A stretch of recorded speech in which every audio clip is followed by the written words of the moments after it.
I just described how I had struggled with addiction, and I ended up studying psychology to find my own answers. Once I started my practice, I tended to get people who were misfits. For one reason or another, they didn't fit in the traditional treatment mode. About 7 years ago, I was leading a SMART recovery meeting. SMART stands for Self-Management and Recovery Training. It's an alternative to the 12 steps. And I was actually at a rehab that was a 12-step rehab, but the owner was my friend, Dave Marlin, and God bless him. He said, yes, you can have your SMART meeting in the group, in the building. So one night I was leading the meeting, and these 3 people walked in, and they sat down, and they looked pretty good. And as we went around the group, I asked, who you are, what's your drug of choice, and all 3 of them started talking about going to Mexico and working with a shaman and doing something called Ibogaine, and it was shocking to me. This one kid, Tony from Brooklyn, he looked great. I mean, he was sharp. He was funny, and he said he had been shooting heroin 2 weeks before, and he did Ibogaine, and now he was in Las Vegas with some friends of his who had also gone to Mexico.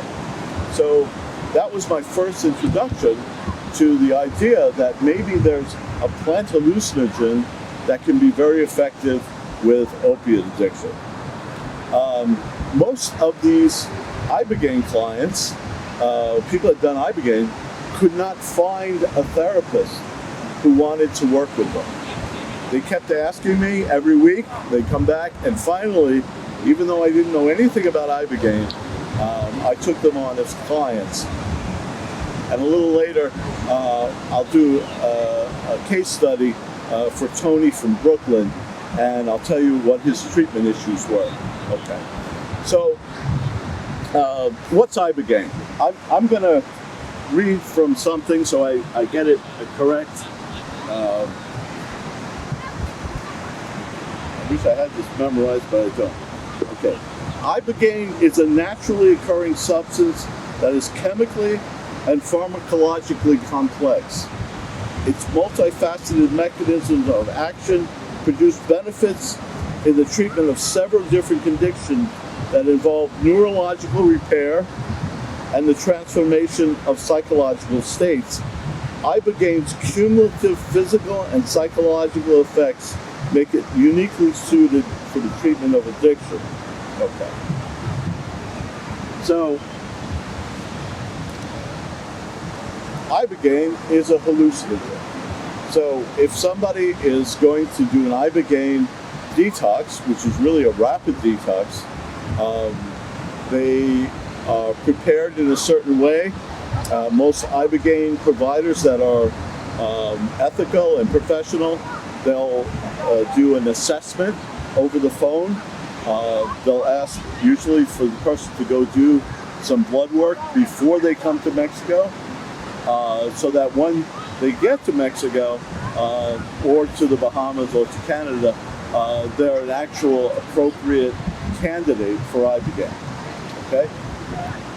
If the person gets to that point where they're at an Ibogaine provider and they do Ibogaine, it's an interesting experience because it's unlike psilocybin or 5-MeO DMT.